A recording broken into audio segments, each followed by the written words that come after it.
Everyone, welcome in look and learn classes. आज हम पढ़ने वाले हैं universal law of gravitation. Okay, ये वीडियो का पार्ट 2 है। पार्ट 1 के अंदर हमने मतलब ग्रेविटेशन फोर्स और सेंट्रीपिटल फोर्स के बारे में मतलब बहुत अच्छे से एक्सप्लेन किया मैंने। उसके अंदर मैंने पिक्चर्स का भी यूज किया है, जिससे आपको बेटर तरीके से भी समझ में आ सकता है, इसलिए आप उस वीडियो को भी जरूर देखें। ओके, और अब हम इसके अंदर देखेंगे।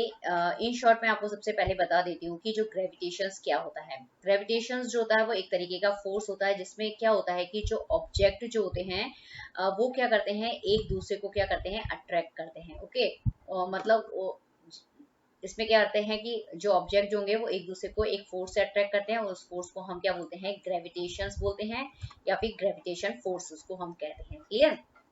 अब ये जो ग्रेविटेशन फोर्स का जो यूनिवर्सल लॉ है, मतलब इसको ये नाम क्यों दिया गया है, तो ये इसमें ये बताया गया है कि जो ग्रेविटेशन फोर्स जो होता है वो यूनिवर्स के अंदर जितने भी ऑब्जेक्ट होते हैं उन सभी के पर क्या होता है, ये ग्रेविटेशन फोर्स का जो लॉ है वो अप्लाई होता है, इसीलिए इसको बोला जाता है ग्रेविटेशन फोर्स का यूनिवर्सल लॉ। क्लियर।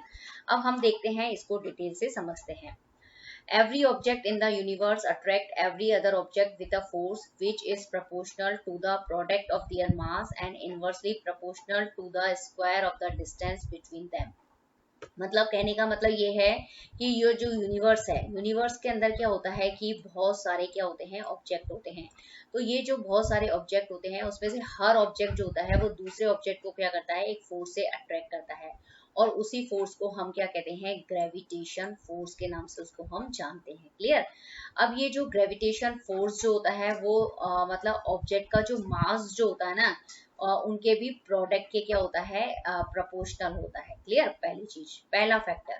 अब जो दूसरा फैक्टर है कि जो ये ग्रेविटेशनल फोर्स जो होता है वो उन ऑब्जेक्ट के बीच का जो डिस्टेंस होता है उसके भी स्क्वायर के क्या होता है, इनवर्सली प्रोपोर्शनल होता है। क्लियर। तो मतलब कुल मिला के ये इसके अंदर ये बात बताई गई है कि जो ग्रेविटेशन फोर्स जो होता है वो यूनिवर्स के सभी ऑब्जेक्ट के ऊपर अप्लाई होता है, पहली चीज।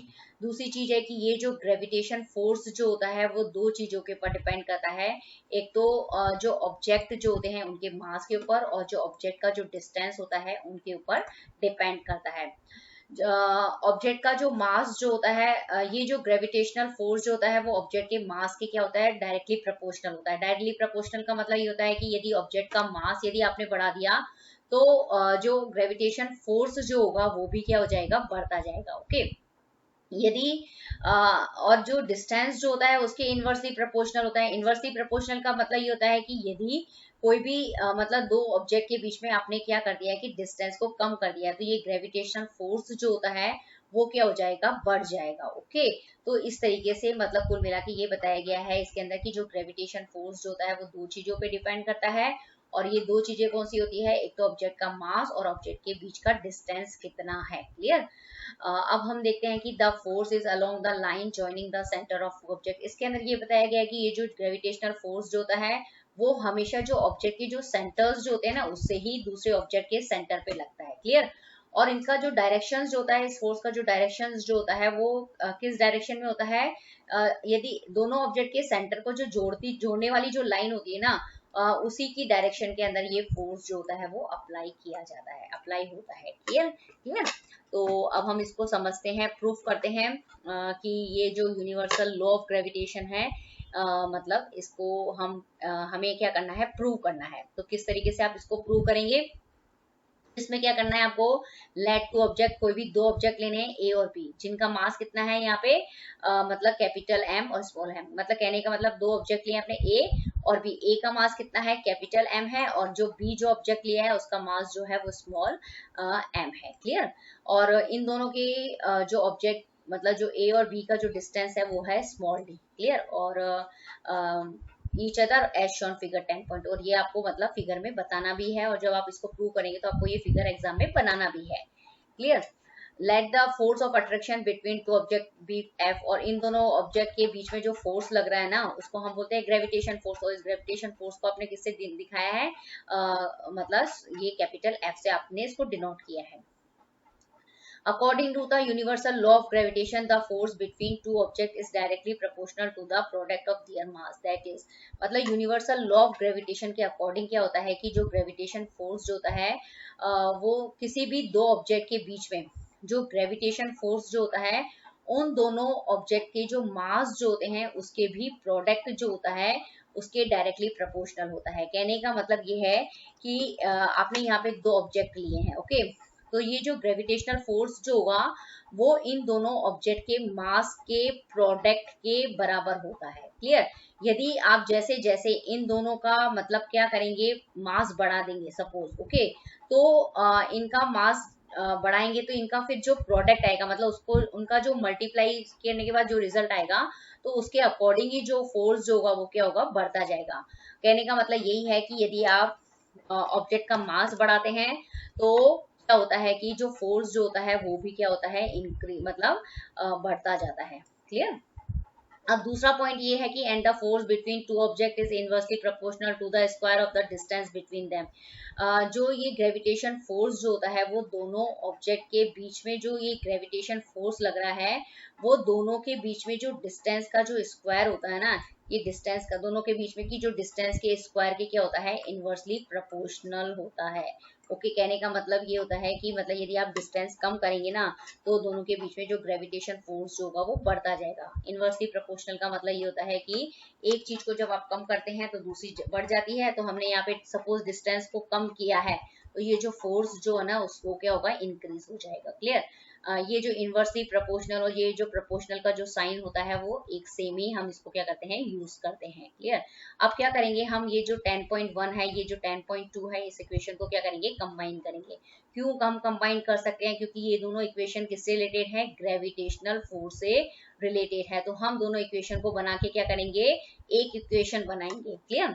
हमने जब इन दोनों इक्वेशन को मतलब ये जो वन इक्वेशन है ना, F directly proportional M into small M, और ये जो 10.2 इक्वेशन है F inversely proportional 1/d square को क्या कर देंगे, ऐड कर देंगे। तो ऐड करके क्या कर सकते हैं हम, एक कॉमन इक्वेशन बना सकते हैं। तो हमने क्या कर दी, इसकी एक कॉमन इक्वेशन बना दी, उसको क्या नाम दे दिया, 10.3 नाम दे दिया। ओके, फिर हम क्या करते हैं कि अभी हमारे पास क्या होता है कि ये कांस्टेंट का साइन है यहाँ पे, मतलब ये प्रोपोर्शनल वाला साइन है। ओके, तो ये जो प्रोपोर्शनल वाला जो साइन है इसको जब हम हटाते हैं ना तो फिर हमें क्या लगाना पड़ता है, एक कांस्टेंट वैल्यू मतलब कांस्टेंट लगाना पड़ता है। तो जब हमने इस साइन को हटाया तो हमने क्या लगा दिया, एक जी कांस्टेंट लगा दिया। जब हम ये मतलब प्रोपोर्शनल का साइन हटाएंगे तब आप इक्वल टू का साइन लगाएंगे और एक कांस्टेंट वैल्यू जो है वो आपको यूज करनी पड़ती है। तो हमारे पास जो फाइनल इक्वेशन बनी है वो क्या बन गई, F equal to G capital M into small M upon D square. Okay, तो ये हो गई ग्रेविटेशनल फोर्स की वैल्यू। मतलब इससे आप क्या निकाल सकते हैं, ग्रेविटेशनल फोर्स निकाल सकते हैं। यदि आप क्या दिया गया है, ऑब्जेक्ट का मास दिया गया है यदि और ऑब्जेक्ट के बीच का डिस्टेंस दिया गया है तो आप क्या कर सकते हैं, ग्रेविटेशनल फोर्स जो है वो निकाल सकते हैं। क्लियर?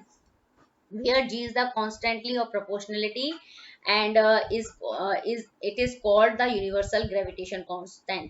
मतलब जो आपने यहाँ पे प्रोपोर्शनल का साइन हटा के जो कांस्टेंट हटाया है लगाया है उसको आप क्या बोल रहे हैं, जी बोलते हैं, और जी को हम क्या बोलते हैं, यूनिवर्सल ग्रेविटेशनल कांस्टेंट कहते हैं। ओके, अब आपने यहाँ पे क्या किया है कि अब आप क्या कर रहे हैं यहाँ पे, by multiplying cross wise equation 10.4, ये जो 10.4 इक्वेशंस जो आप देख रहे हैं तो इसके अंदर आपने क्या किया है, क्रॉस मल्टीप्लाई किया है। तो क्रॉस मल्टीप्लाई करने का मतलब क्या है कि आप कैसे करते हैं क्रॉस मल्टीप्लाई, एफ के नीचे आप क्या लगा देंगे, 1 लगा देंगे, और मतलब ये जो है इसके नीचे भी आप क्या लगा देंगे, 1 लगा देंगे। तो आप जब क्रॉस मल्टीप्लाई करेंगे तो एफ को डी से करेंगे तो एफ डी स्क्वायर, और जी एम इंटू एम जो होंगे वो एक तरफ आ जाएंगे क्रॉस मल्टीप्लाई करने के बाद में। क्लियर?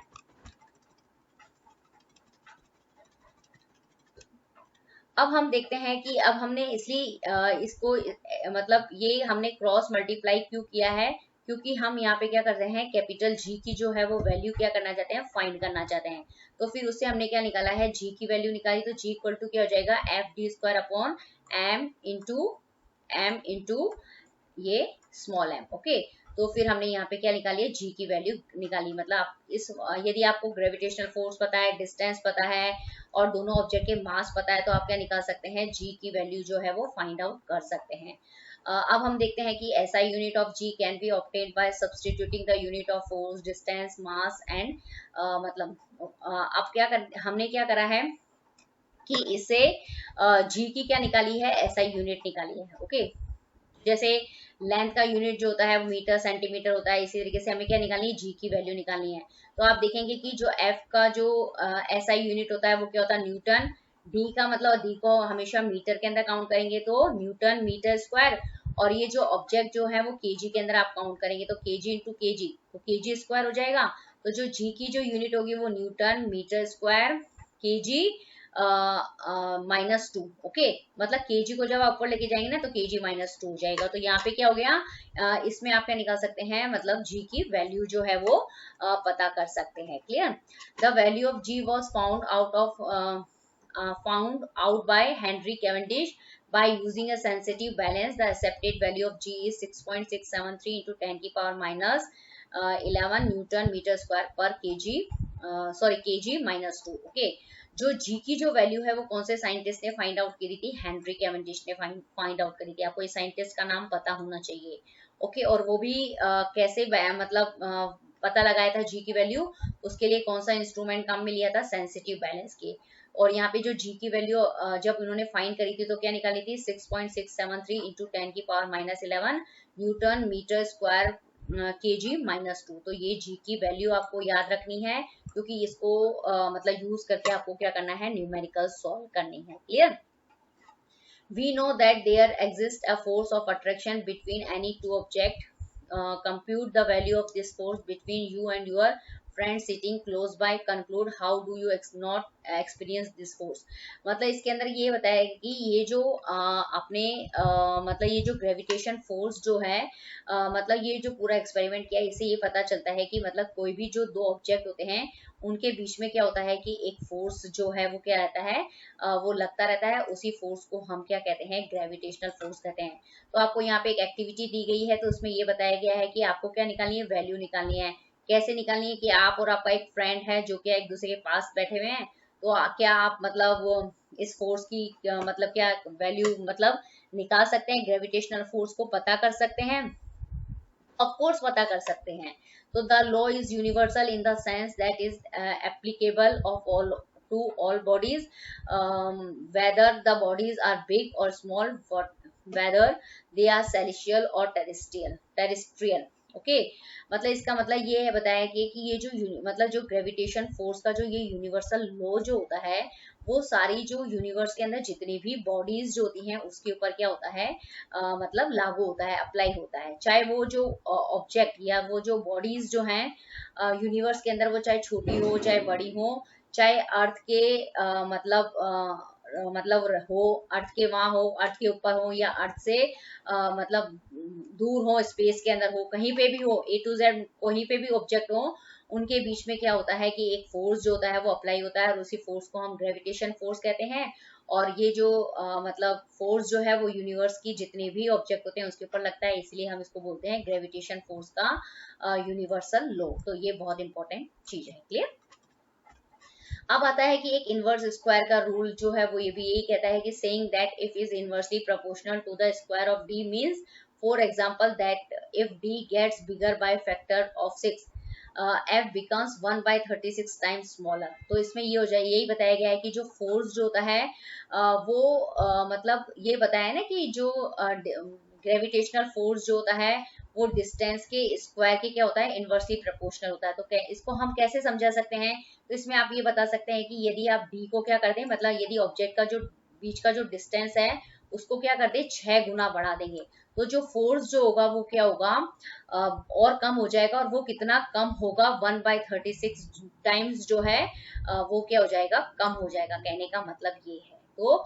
इस तरीके से ये जो ग्रेविटेशन फोर्स का जो इनवर्सली प्रोपोर्शनल है मतलब जो रूल आया था वो रूल था मतलब आप इस रूल के अंदर क्या था कि जो ग्रेविटेशनल फोर्स जो होता है वो मतलब जो डिस्टेंस के स्क्वायर के क्या होता है, इनवर्सली प्रोपोर्शनल होता है। क्लियर, तो अब तक हमने ग्रेविटेशन फोर्स और ग्रेविटेशन कांस्टेंट के फॉर्मूले पुटअप कर लिए हैं, तो अब हम इसके ऊपर बेस्ड कुछ न्यूमेरिकल्स देखेंगे। तो सबसे पहला न्यूमेरिकल है the mass of the earth is 6 into 10⁻24 kg and that of the moon is 7.4 into 22 kg। मतलब हमें क्या दिया गया है इस न्यूमेरिकल के अंदर, अर्थ और जो मून जो है दो ऑब्जेक्ट है, इनके मास दिए गए हैं। ओके, तो हम कैसे पहचानते हैं कि ये हमें मास दिए गए हैं, क्योंकि मास का जो यूनिट जो होता है वो केजी या ग्राम के अंदर होता है। If the distance between the earth and the moon is 3.84 into 10⁵ kilometre, और दोनों के बीच अर्थ और मून का जो बीच का जो डिस्टेंस जो है वो कितना दिया गया है, वो 3.84 इंटू 10⁵ किलोमीटर दिया गया है। आपको क्या निकालना है, calculate the force exerted by the earth of the on the moon. आपको इसके अंदर ये निकालना है कि जो अर्थ जो है वो मून के ऊपर कितना ग्रेविटेशनल फोर्स लगा रही है, उस फोर्स को क्या करना है, आपको कैलकुलेट करना है।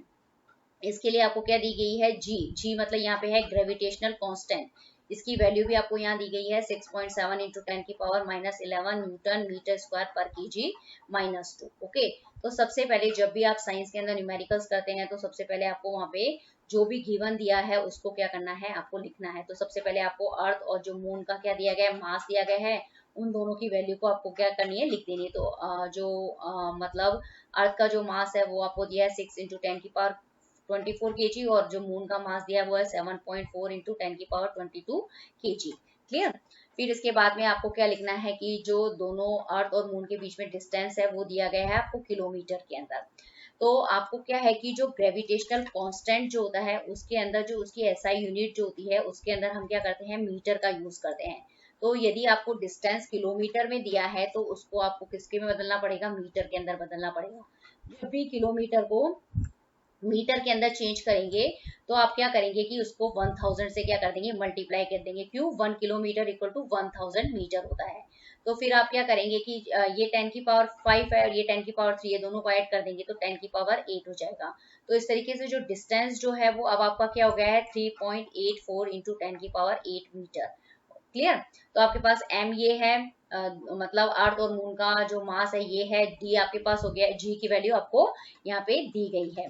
अब आप इससे क्या निकाल सकते हैं, ग्रेविटेशनल फोर्स निकाल सकते हैं। तो ग्रेविटेशनल फोर्स निकालने की वैल्यू क्या, फॉर्मूला क्या होता है, g equal to m into M upon D square. तो g की वैल्यू पता है, अर्थ और मून का मास पता है, डी स्क्वायर की वैल्यू पता है, तो सारी वैल्यू क्या कर देंगे, आप पुट कर देंगे और इस कैलकुलेशन को क्या करेंगे, सॉल्व करेंगे। तो इस कैलकुलेशन को जो सॉल्व करने का सबसे इजी तरीका ये है कि जो सबसे पहले ये जो 10 की पावर्स जितनी भी होती है इसको आप अलग से सॉल्व करेंगे, और बाकी जो कैलकुलेशंस होती है मतलब जो भी दूसरी वैल्यूज है उसको सॉल्व करेंगे, और फिर जो भी रिजल्ट आएगा उसके बाद में आप क्या लगा देंगे, उसका यूनिट लगा देंगे। मतलब जो फोर्स जो आपने यहाँ पे मतलब कैलकुलेट किया है उसको उसका जो यूनिट होता है वो क्या होता है, न्यूटन होता है।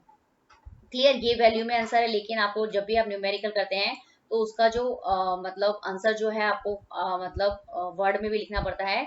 तो इसके अंदर आपको लिखना पड़ेगा कि the force exerted by the earth on the moon is 2.01 into 10⁻20 Newton. तो मतलब जो इस न्यूमेरिकल के अंदर जो भी है उसमें ये अर्थ जो है वो मून के ऊपर जो फोर्स लगा रही है उसकी वैल्यू 2.01 इंटू 10⁻20 न्यूटन है आपको।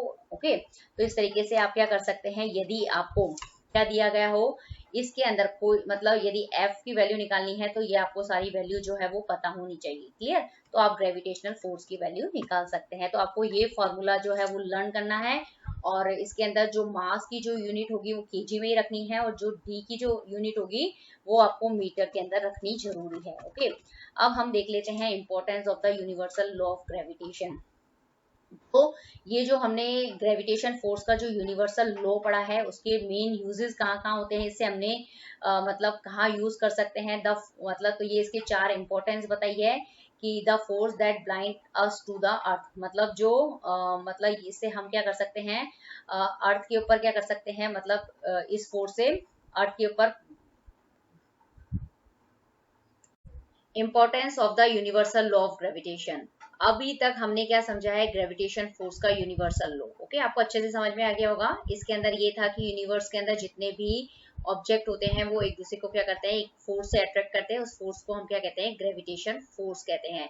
और ये जो फोर्स होता है वो यूनिवर्स के अंदर जितने भी चीज होती है जितने भी ऑब्जेक्ट होते हैं उन सब के ऊपर अप्लाई होता है। ओके।